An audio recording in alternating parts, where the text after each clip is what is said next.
قال النبي صلى الله عليه وسلم الكيس من دان نفسه وعمل لما بعد الموت والعاجز من أتبع نفسه هواها وتمنى على الله আল্লাহর হাবিব সাল্লাল্লাহু আলাইহি ওয়াসাল্লাম বলেন, ওই ব্যক্তি প্রকৃত বুদ্ধিমান যেই ব্যক্তি মৃত্যুর পরের হিসাবটা করে, যেই ব্যক্তি তার নফসকে নিয়ন্ত্রণে রাখে এই জন্য যে আমার এই নফসের কারণে ওই কিয়ামতের কঠিন ময়দানে আমার আল্লাহর কাছে আমাকে হাজিরা দিতে হবে। আমার এই নফসটা যদি আমি নিয়ন্ত্রণে না রাখি, আমার নফসের চাহিদা অনুযায়ী যদি আমি চলতে থাকি, আমার আখিরাত বরবাদ হয়ে যাবে। এই জন্য এই চিন্তায় ওই ব্যক্তিটা তার নফসকে নিয়ন্ত্রণে রাখে। এই জন্য নবীজি বলেন, উম্মতেরা প্রকৃতপক্ষে বুদ্ধিমান হলো ওই ব্যক্তি যেই ব্যক্তি মান দানা নাফসাহু ওয়া আমিলা লিমা বা'দাল মাউত। প্রকৃত বুদ্ধিমান হলো ওই ব্যক্তি যেই ব্যক্তি পরকালের চিন্তায়, মরণের পরের জিন্দেগির চিন্তায় নেক আমলের মাধ্যমে তার জিন্দেগিটা কাটায়, নেক আমলের মাধ্যমে সে তার নফসকে নিয়ন্ত্রণ করে। ওই ব্যক্তি হলো প্রকৃত বুদ্ধিমান। এরপর নবীজি বলেন, ওই ব্যক্তির মতো বোকা আর কেউ হইতে পারে না যেই ব্যক্তি দুনিয়ার জমিনে তার নফসের অনুসরণ করে। ওয়াল আযিজু মান আতবা'a নাফসাহু হাওয়াহা ওয়া তামান্না 'আলাল্লাহ। আল্লাহর হাবিব বলেন, ওই ব্যক্তি হলো প্রকৃত বোকা, ওই ব্যক্তি হলো সবচেয়ে মূর্খ বোকা, ওই ব্যক্তি হলো সবচেয়ে বড় অজ্ঞ যেই ব্যক্তি দুনিয়ার জমিনে তার নফসের অনুসরণ করে, তার নফসটায় গুনাহ করবে, সেই গুনার অনুসরণ করে, তার নফস চুগলখুরির দিকে নেয়, তার নফস গীবতের দিকে নেয়, তার নফস দুনিয়ার যত চাকচিক্য আর বুক বিলাসিতা আছে ওই দিকে তার নফস যখন চায়, সাথে সাথে সে তার নফসের অনুসরণ করে। আল্লাহর হাবিব বলেন, ওই ব্যক্তি হলো প্রকৃত পক্ষে বোকা। ওয়াল আযিজু মান আতবা'a নাফসাহু হাওয়াহা ওয়া তামান্না 'আলাল্লাহ।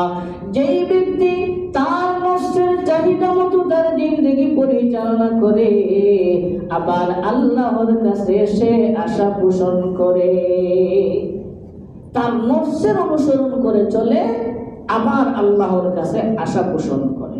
এই বিষয়টা কেমনে বুঝাই? মনে করেন তার নফস চাইছে সে গুনাহ করবে, তার নফস চায় সে সুদের দিকে যাবে, সুদ খায়, ঘুষ খায়, আবার বিসমিল্লাহ বলে। চুরি করে, চুরির সাথে সে বিসমিল্লাহ বলে, তার মানে সে আল্লাহর নাম নিয়ে চুরি করে, আল্লাহর নাম নিয়ে গীবত করে, আল্লাহর নাম নিয়ে সুদ খায়, আল্লাহর নাম নিয়ে ঘুষ খায়। যত ধরনের পাপাচার আছে ওই সমস্ত পাপাচার করেও সে আল্লাহর কাছে আশা পোষণ করে। নবীজি বলেন, ওই ব্যক্তি হলো প্রকৃত বোকা। এই হাদিসের ব্যাখ্যায় ইমাম তিরমিজি রাহমাতুল্লাহ আলাইহি হাদিসের ব্যাখ্যায় বলেন যে এই যে দুনিয়ার জমিনে তোমরা আসো, এই দুনিয়ার জমিনে থাকা অবস্থায় তোমাদের করণীয় হলো যে আখিরাতের হিসাবটা কষে নেওয়া। আগামী বছরে কয়টা প্ল্যান করব, আগামী বছরে কোন কোন বিল্ডিংটা করব, এই হিসাব না করে আগামী অর্থাৎ কিয়ামতের ময়দানে আমি আমার হিসাবটা, আমার আত্মসমালোচনাটা করা। অর্থাৎ তুমি নিজের আত্মসমালোচনা করো, তোমার হিসাবটা তুমি করো যে তুমি আল্লাহর সামনে যখন হাজির হবে তখন কি জবাব দিবে, কোন বস্তু কোন সঞ্চয় নিয়ে আল্লাহর সামনে হাজির হবে। তিনি উদাহরণ দিতে গিয়ে উমর ইবনুল খাত্তাব রাদিয়াল্লাহু তাআলা আনহুর ওই হাদিসটা তিনি এনেছেন। উমর রাদিয়াল্লাহু তাআলা আনহু বলেন, ويروى عن عمر بن الخطاب رضي الله تعالى عنه قال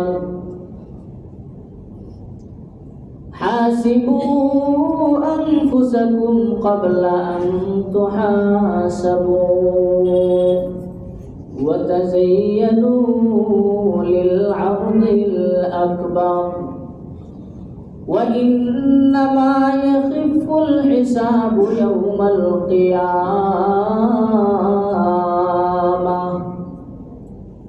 خليفة المسلمين উমর রাদিয়াল্লাহু তাআলা আনহুর ওই হাদিস তিরমিজি রাহমাতুল্লাহ আলাইহি উদাহরণ স্বরূপ এনেছেন যে উমর রাদিয়াল্লাহু তাআলা আনহু বলেছেন, হাসিবু আনফুসাকুম ক্বাবলা আন তুহাসাবু, তোমরা হিসাবের সম্মুখীন হওয়ার আগে আগে তোমাদের নিজেদের হিসাব তোমরা কষে নাও। ওই দিন তিনি বলেন কিয়ামতের কঠিন ময়দানে ওয়া ইন্নামা ইয়াখিফুল হিসাবু ইয়াউমাল কিয়ামাতি আলা মান হাসাবা নাফসাহু, ওই মহাসমাবেশ অর্থাৎ কিয়ামতের কঠিন ময়দানে আল্লাহ রাব্বুল আলামিনের সামনে তোমরা হাজির হবে। এই জন্য তোমরা প্রস্তুতি গ্রহণ করো। আল্লাহর সামনে হাজির হওয়ার পূর্বে তোমরা তোমাদের হিসাবটা কষে নাও। আমি এই বছর, এই আরবি বছরটা আমার কাছ থেকে বিদায় নিয়েছি, আমার জীবন থেকে একটা বছর অতিক্রান্ত হয়ে গেছে। হায় রে হায়, আমার এই জীবনে আমি কি পরিমাণ নেক আমল করতে পারলাম। আমার একটা বছর অতিক্রম হয়ে গেল, এই এক বছর আমি কি পরিমাণ নেক আমল করলাম, এই এক বছর আমি কি পরিমাণ বদ আমল করলাম। ওই সবগুলা হিসাব নিয়ে নাও কিয়ামতের কঠিন ময়দানে উপস্থিত হওয়ার আগে আগে। তুমি তোমার হিসাবটা করে নাও। ওই দিন আসার আগে মহাসমাবেশ, উমর রাদিয়াল্লাহু তাআলা আনহু বলেন, ওই মহাসমাবেশ অর্থাৎ কিয়ামতের কঠিন ময়দানে হাজির হওয়ার জন্য প্রস্তুতি গ্রহণ করো। কখন? যেই দিন আল্লাহর সামনে তোমাদেরকে হাজিরা দিতে হবে। ওয়াতাযায়্যানু লিল আরদিল আকবার, অর্থাৎ মহাসমাবেশ কিয়ামতের কঠিন ময়দানে তোমরা হাজির হওয়ার আগে আগে তোমাদের হিসাবটা কষে নাও। ওই কিয়ামতের কঠিন ময়দানের জন্য পরিপূর্ণরূপে তোমরা প্রস্তুতি গ্রহণ করো। ওয়া ইন্নামা ইয়াখিফুল হিসাবু ইয়াউমাল কিয়ামাতি আলা মান হাসাবা নাফসাহু ফিদ দুনিয়া। এরপর খলিফাতুল মুসলিমিন উমর রাদিয়াল্লাহু তাআলা আনহু বলেন, ওই আখিরাতকে সামনে রেখে যে মানুষটা তার নিজেদের আত্মসমালোচনা করবে, তার নিজের হিসাবটা সে দুনিয়ার জমিনে সে কষে নিবে, অর্থাৎ হিসাবটা করে নিবে কি পরিমাণ নেক আমল করলাম। একটা বছর আমার থেকে অতিবাহিত হয়ে গেছে, এই বছর আমি কি পরিমাণ মুসলমানের উপকার করতে পারলাম, কি পরিমাণ এই বছরটা আমি নেক আমলের মাধ্যমে কাটাইতে পারলাম, কতটুকু নফল ইবাদত করতে পারলাম, কতটুকু দান সদকা করতে পারলাম। এই হিসাবটা যারা দুনিয়ার জমিনে নেবে, আমার থেকে কি পরিমাণ গুনাহ হয়েছে, গোপনে প্রকাশ্যে সর্বাবস্থায় আমি কতটুকু গুনাহ করছি, এই হিসাবটা নিয়ে এসে যখন খালিস দিলে তওবা করবে।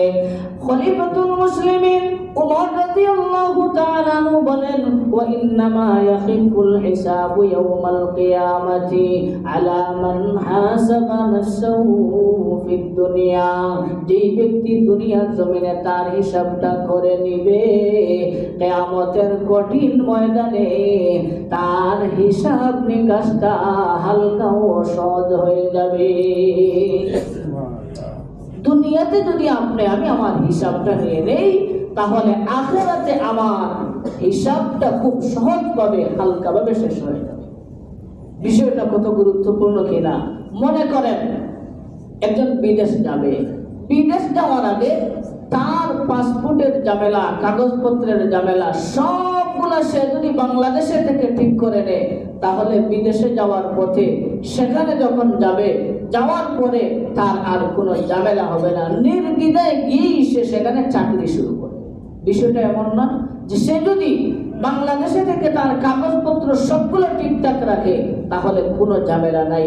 গাড়ির লাইসেন্স যদি থাকে, ড্রাইভিং লাইসেন্স যদি থাকে, তাহলে আপনার ওই যে পয়েন্টে পয়েন্টে যারা আটকায় তাদের সাথে ঝামেলা করার আর সুযোগ থাকবে না। এখন যদি কাগজেও ঝামেলা থাকে, নিজের ড্রাইভিং লাইসেন্সও নাই, গাড়িরও লাইসেন্স নাই, তাহলে তো ঝামেলা পোষাতে হবে।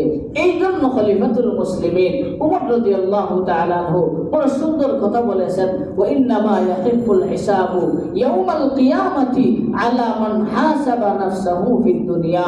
যেই ব্যক্তি দুনিয়ার জমিনে তার নিজের হিসাবটা করে নেবে, কিয়ামতের কঠিন ময়দানে তার হিসাবটা সহজ হবে। আমরা কি করি? আমরা আমার নিজের হিসাব না করে অন্যের হিসাবটা খুব ভালো করে নেই। এই মানুষটা এই সেই, তার হাসলত এই, তার অভ্যাস এই, তার রুজি রোজগার এই, তার যত বদ আখলাক আছে সবগুলা তার হিসাবটা আমি নেই। আর আমার যে বদ আখলাক আছে এই বদ আখলাকের হিসাব নেওয়ার সুযোগ নাই। শুধুমাত্র অন্যের হিসাবটা আমরা ঠিকঠাক মতো করি, নিজের হিসাবের বেলায় ঠিকঠাক নাই। এটা হচ্ছে আমাদের স্বভাব, এটা হচ্ছে আমাদের অভ্যাসে পরিণত হয়ে গেছে যে দুনিয়াতে দেখা যায় অপর একে অন্যের দোষটা চর্চা বেশি করে, নিজের দোষের বেলায় সে খুব সাধু সাধু। এই জন্য সব সময় আগে নিজের হিসাবটা নেওয়া, পরের হিসাব তার হিসাব সে দিবে, আমার হিসাব আমাকে দিতে হবে। আমি আমার হিসাব দিব, অমুকে কি করলো না করলো সেটা ভিন্ন বিষয়। তবে হ্যাঁ, যদি দেখা যায় শরীয়তগত কোনো সমস্যা, শরীয়তের সাথে সাংঘর্ষিক কোনো বিষয় হয়, সেটা নিয়ে অবশ্যই আলোচনা করা যায়। কিন্তু তার ব্যক্তি বিশেষ গুনাহ নিয়ে চর্চা করা, ব্যক্তি জীবন নিয়ে চর্চা করা, এটাই হলো গুনাহ, এটাই হলো আমাদের জন্য নিষিদ্ধ। কিন্তু আমরা সব সময় লেগে থাকি অন্যের সমালোচনায়, নিজের আত্মসমালোচনাটা করা আমাদের জন্য কষ্টকর হয়ে যায়। অপরের বিষয়টা সামনে তুলে ধরতে মজা লাগে। এই জন্য মুহতারাম হাজিরিনে কেরাম, হাসিবু আনফুসাকুম ক্বাবলা আন তুহাসাবু।